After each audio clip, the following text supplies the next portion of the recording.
Hello. The following video contains spoilers from the new film, the BFG. So if you haven't watched it already, go and watch it. It's really good, and then come back to this video. And it's in the cinema for ages because it's only just come in. So go and watch it.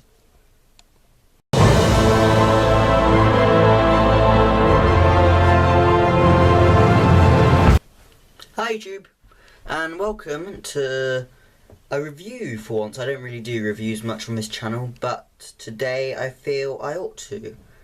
So, a few hours ago I went to the cinema and I watched the new film, which I think is Disney, the BFG, based on the book by Roald Dahl. Now, I have read the book numerous times and I love it. The book is excellent, as with almost everything Roald Dahl's done. It's not his best, but it's really enjoyable and it's just great. So when reviewing this film, I will not be reviewing it based on the storyline or anything like that, because that's the book. If you're doing a film based on a book, you have to keep it true to the book, don't you? So they don't write the storyline most of the time. So story, 9 out of 10 is excellent. When reviewing the film, what I'll be doing is I'll be looking at the film and seeing how it compares to the book. So, stuff like, is it accurate, using lines, adding bits, which I really hate it when films do. Wait, let's go from the beginning. So, the film begins, and it's nighttime. Hang on, I'll just get the plot up on it. So it begins, and there's a young girl called Sophie, short, and she is narrating at the beginning and also at the end, and she's talking about her life. No, that's not it at all. She lives in a London orphanage because her parents both died when she was a very small child. And it's a late evening, and she starts yelling at some men who are jumping around after coming out of the pub, which is wrong, that doesn't happen in the book at all. Great start. So, anyway, so then, as the men run away, she is just strolling around the orphanage, which is also wrong, because in the book she doesn't do that. And she goes on about how she doesn't sleep ever, and she doesn't try to for whatever reason, but in the book she does. Well done, you're going really well so far. Right, so then she then sees a giant, or a tall person, and she sees him, then runs back into her bed and tries to make it look like she didn't see that, or she's not there. But too late, the cloaked figure reaches his hand through the window, picks her up, and off they go. Now, something I didn't like here was we see the BFG's face at this point. I've always imagined him, when we first see him with his cloak and everything, I've always imagined him looking a bit like a Dementor. So, with his, you can't see his face, just black, and I just feel that works and adds the scare factor a bit, which is always important in films. So I think maybe if we had that, it would have didn't see his face until he takes the cloak off. It would have been a lot better. Right. So they get to Giant Country, which is where the BFG lives. Not that we know he's called the BFG at this point. It's not until much later on that we find out her name is Sophie, and that he's called the Big Friendly Giant. Right, so BFG explains that he collects dreams and that they're in Giant Country, but he also says that she can never leave because she'd be going on the telly. I can't remember exactly what he calls it, but it's funny what he calls it, and the radio. But she says she wouldn't, but he says obviously she would, and says she will never leave. He's a nice person. Anyway, though he also says never leave the cave or try to escape because there are 9 other giants. The blood-bot lover, flesh lump eater, man hugger, gizzard gulper, butcher boy, child chewer, meat dripper, maid masher. Other giants. And they eat human beings, or human beings as they call them. So obviously Sophie wouldn't want them to find her, as then it would be a case of... Oh. However, then the BFG runs off to his cave, which is all mechanical, where he keeps his pots of dreams, and he starts concocting one. Sophie then wakes up, jumps out a window, and gets eaten by one of the giants. Then she wakes up. The BFG made her have that dream so she could see exactly what would happen if she tried to escape, to make her not escape. Anyway, then the flesh lump eater, I think it is, comes into the cave and starts going on about smelling human beings and why the BFG is stupid and a runt. Sophie obviously needs to hide because otherwise it's a case of... So she decides to hide in the snozcumber. Now, in case you don't know, the snozcumber is the only thing the BFG has to eat because he refuses to eat humans. So he ends up just eating snozcumbers. So she hides in that repulsive vegetable. I think it's a vegetable. Yeah. And they go off. No. The flesh lump eater then decides to eat the snozcumber as urged by the BFG because obviously he doesn't know that Sophie is in the snozcumber, and so he goes into... He's like, oh yes, eat it, it's good for you. However, then he sees Sophie's legs sticking out the end, and so Challenger is saying, no, you only eat humans, you don't eat vegetables, do you? And the flesh lump eater agrees and drops the snozcumber and leaves, taking Frog's bottle. What is the word? What's it called?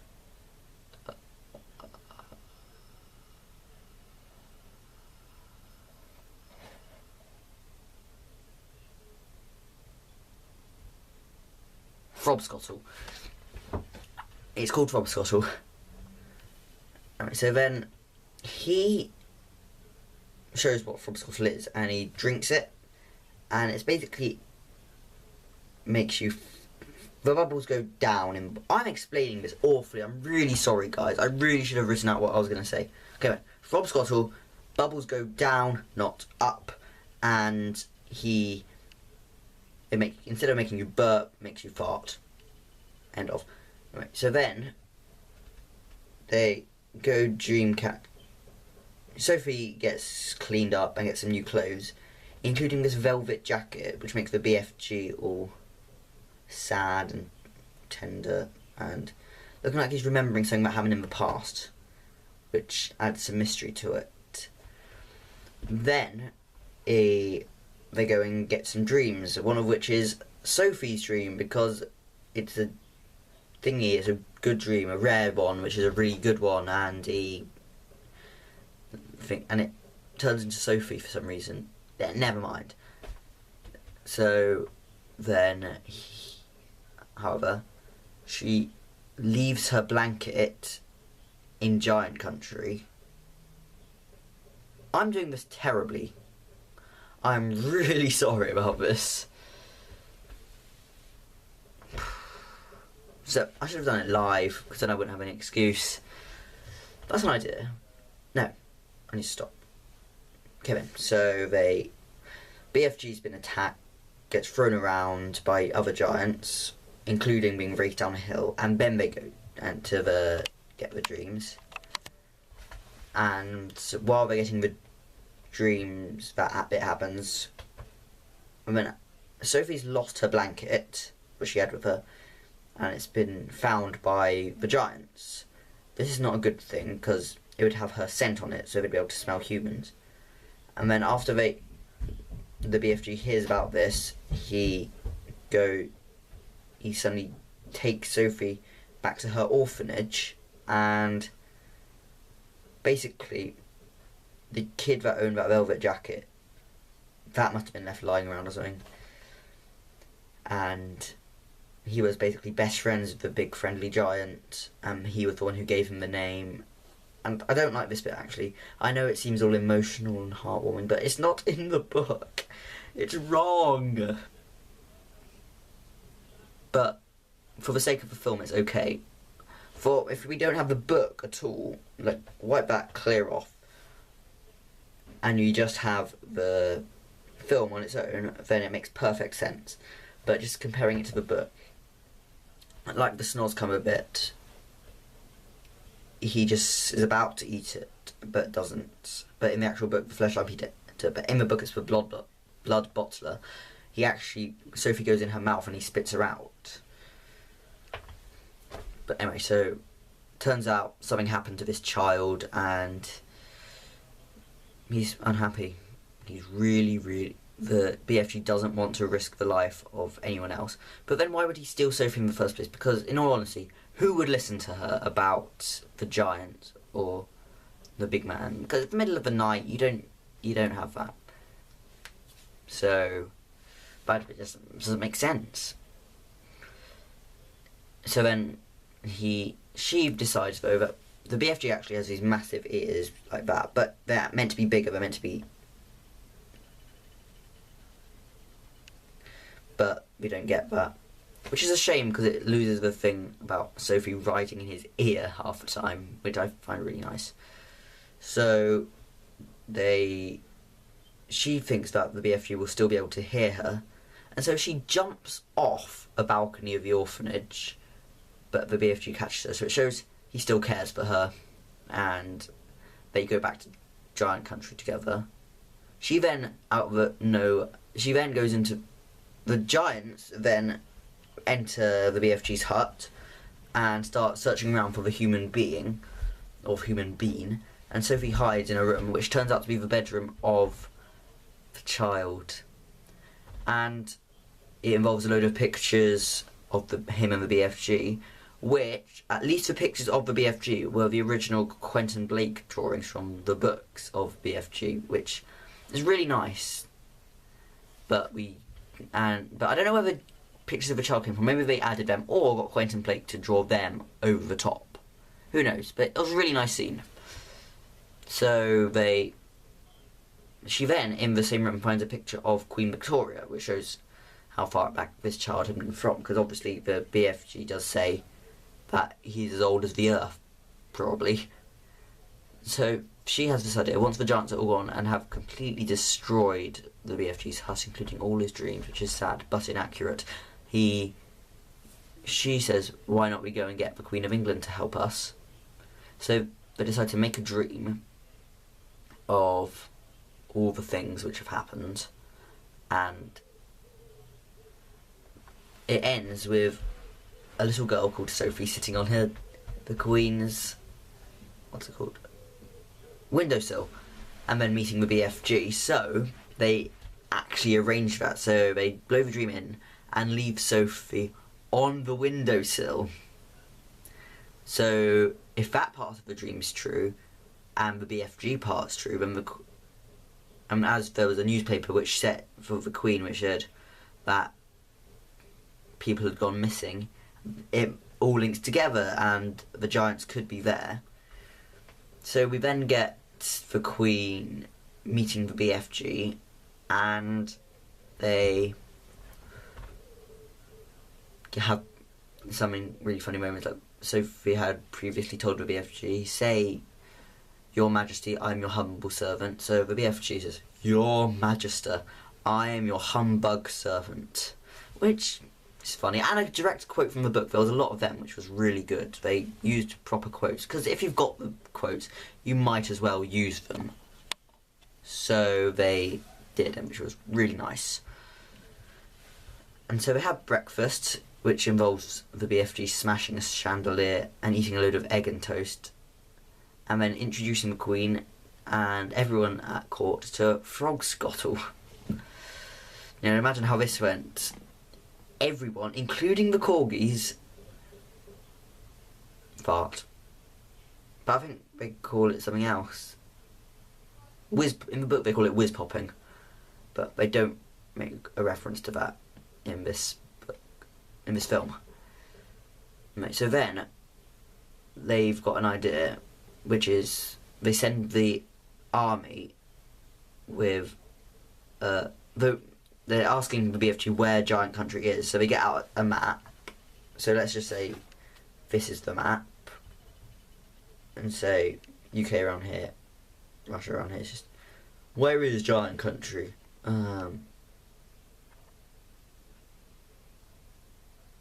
Here.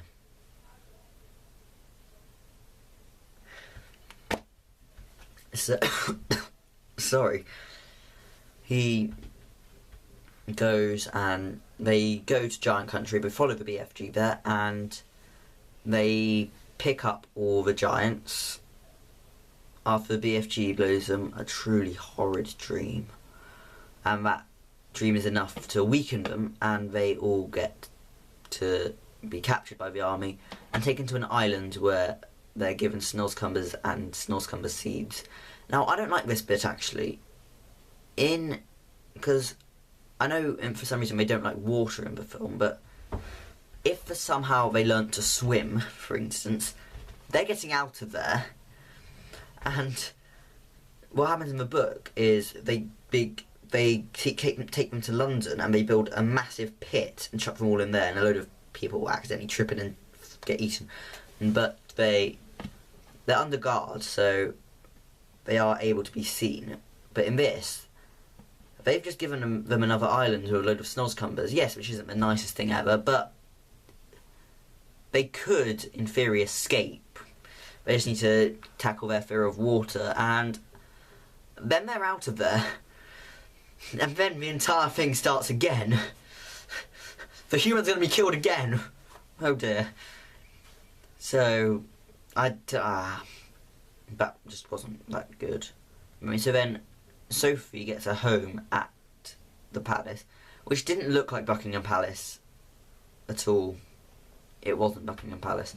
So, yeah. Obviously they can't film it there, but if they'd managed to make it look a bit more like Buckingham Palace, that would have been a bit nicer. So then the BFG has become a writer and is writing his story out. And there's a bit more of an expansion on it in the book where he uses someone else's name as the author, which is Roald Dahl. And he lives in the house in Sophie in the book. They have a house each. But in this, he stays in Giant Country and she lives in the palace, and it's just because he's got massive ears, he can still hear her, and it's all, hello BFG, and he can still hear her, which is really nice, but a bit inaccurate.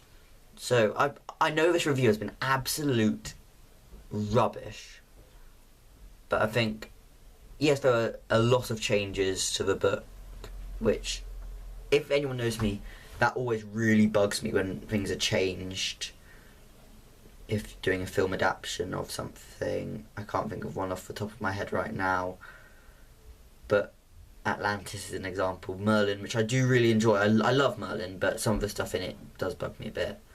Well, there will be others where you do an adaptation of something and they make changes. It's just, why? The Hobbit.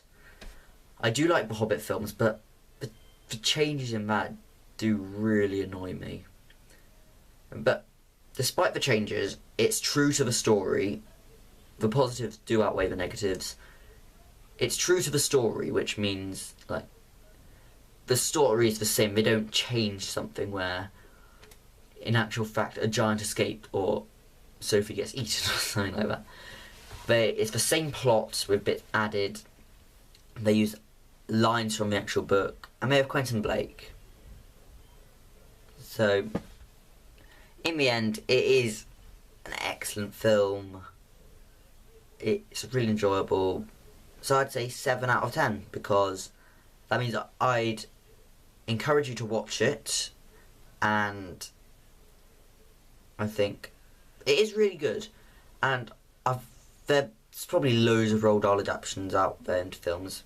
Ones I've seen are Fantastic Mr. Fox, Willy Wonka from the Chocolate Factory, Charlie and the Chocolate Factory, which is the one with Johnny Depp, and Matilda, and of course BFG. And this is easily the best one. It's my favourite before had probably been the Chocolate Factory, and then that absolutely abysmal Fantastic Mr. Fox, which is just dreadful. But that's another video.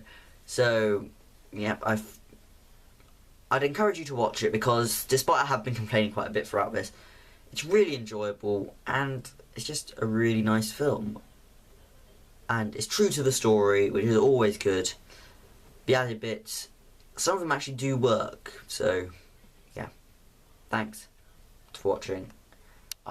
It's still in cinema. It's still in cinema for a long time. So, go and watch it, because it is really good. And it's a really good family film. It's something the entire family can enjoy, which is always good. So thanks for watching, and goodbye.